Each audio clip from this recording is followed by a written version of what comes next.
മുന്നിൽ അനിശ്ചിതകാല സമരം നടത്തുന്ന ആശാ വർക്കർമാർക്ക് പിന്തുണയുമായി കോൺഗ്രസ് നേതാവ് രമേശ് ചെന്നിത്തല സമരപന്തലിലെത്തി.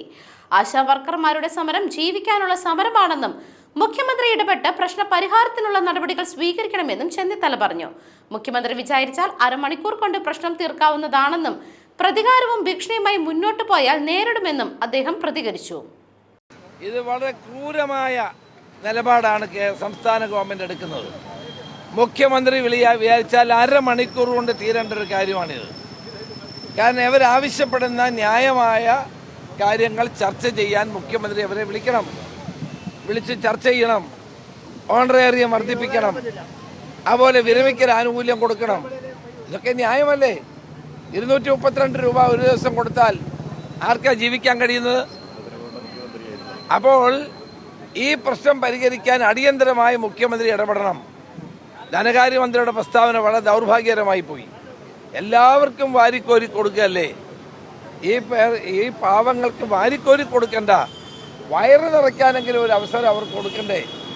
എന്ത് ക്രൂരതയാണ് ഇവിടെ കാണിക്കുന്നത്. അതുകൊണ്ട് ഇവരുടെ സമരത്തോടൊപ്പം ഞങ്ങൾ ഉണ്ട്. ഇതിനകത്ത് ഒരു രാഷ്ട്രീയവുമില്ല. ജീവിക്കാൻ വേണ്ടി അവർ നടത്തുന്ന ഈ പോരാട്ടത്തിൽ അവരോടൊപ്പം ഞങ്ങളുണ്ടാവും. അല്ല, അതൊന്നും ശരിയായ നടപടിയല്ല. പ്രതികാര നടപടികളും ഭീഷണിയുമായിട്ടാണ് മുന്നോട്ട് പോകുന്നതെങ്കിൽ അതിനെ അതേ രീതിയിൽ തന്നെ ആശാ വർക്കർമാരും ഞങ്ങളും കൂടി നേരിടും എന്ന് തന്നെയാണ് പറയാറുള്ളത്. CPI അടക്കം ഇതിൽ പ്രശ്നം പരിഹരിക്കണമെന്ന് ആവശ്യപ്പെട്ടിട്ടുണ്ട്. സംസ്ഥാന സെക്രട്ടറി ബിനോയ് വിശ്വം തന്നെയാണ് പറഞ്ഞിരിക്കുന്നത്. ബിനോയ് വിശ്വത്തിന്റെ വാക്കും പഴയ ചാക്കും ഒരുപോലെയാണ്. അദ്ദേഹം പറയുന്ന ഒന്നും നിങ്ങൾ കണക്കിലെടുക്കണ്ട. സായിപ്പിനെ കാണുമ്പോൾ കവാത്ത് പറക്കുന്ന ആളാണ് ഈ ബിനോയ് വിശ്വം. ഏലപ്പുള്ളിയിലെ മദ്യനിർമ്മാണ കമ്പനിക്കെതിരെ പോരാടുമെന്ന് പറഞ്ഞിട്ട് CPIയുടെ MN സ്മാരകത്തിൽ വെച്ച് തന്നെ അദ്ദേഹത്തിൻ്റെ വാ മുഖ്യമന്ത്രി അടപ്പിച്ചു. അതിനുശേഷം പുള്ളി വാ തുറന്നിട്ടില്ല. അതുകൊണ്ട് ബിനോയ് വിശ്വത്തിൻ്റെ വാക്കിനൊന്നും ഒരു വില ആരും കൽപ്പിക്കുന്നില്ല. അതൊക്കെ പഴയ കാലത്തെ CPI ആണ്. ഇപ്പോഴത്തെ CPIക്ക് അങ്ങനെയൊന്നുമുള്ള ഒരു തൻ്റെ ഇടമോ ആർജവമോ ഇല്ല എന്നുള്ളത് ഓരോ ദിവസം കഴിയും തോറും തെളിയിക്കുകയാണ്.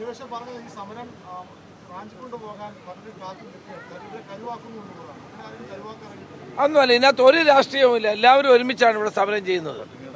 പട്ടിണി കിടക്കുന്നവരോടൊപ്പം ഞങ്ങൾ നിൽക്കുന്നു എന്ന് മാത്രമേ ഉള്ളൂ. ഞങ്ങളാരും റാഞ്ചാനും പിടിക്കാനും ഒന്നുമില്ല.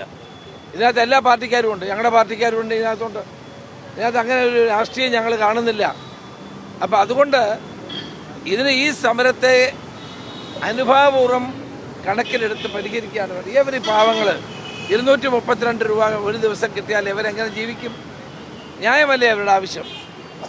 അപ്പോൾ സർക്കാർ വക്കീലന്മാർക്കും PSC മെമ്പർമാർക്കും വാരിക്കോരി കൊടുത്ത ഗവൺമെൻറ് എന്തുകൊണ്ട് ഇവരെ കേൾക്കുന്നില്ല, ഇവരെ കാണുന്നില്ല, ഇവരോട് സംസാരിക്കുന്നില്ല? ഞാൻ ആവശ്യപ്പെട്ടതനുസരിച്ചാണ് ആരോഗ്യമന്ത്രി യോഗം വിളിച്ചത്. എനിക്കറിയാം ആരോഗ്യമന്ത്രിക്ക് മാത്രം ഈ പ്രശ്നം പരിഹരിക്കാൻ കഴിയില്ല. കാരണം ഇതിനകത്ത് ഫൈനാൻഷ്യൽ കമ്മിറ്റ്മെൻ്റ് ഉള്ളതാണ്. ധനകാര്യമന്ത്രി ഇടപെടേണ്ട കാര്യമാണ്. അതുകൊണ്ടാണ് ഞാൻ പറഞ്ഞത് മുഖ്യമന്ത്രി ഇടപെട്ട് ചർച്ച ചെയ്ത് ഈ പ്രശ്നത്തിന് പരിഹാരമുണ്ടാക്കണം. News desk മെഗ്നവിഷൻ.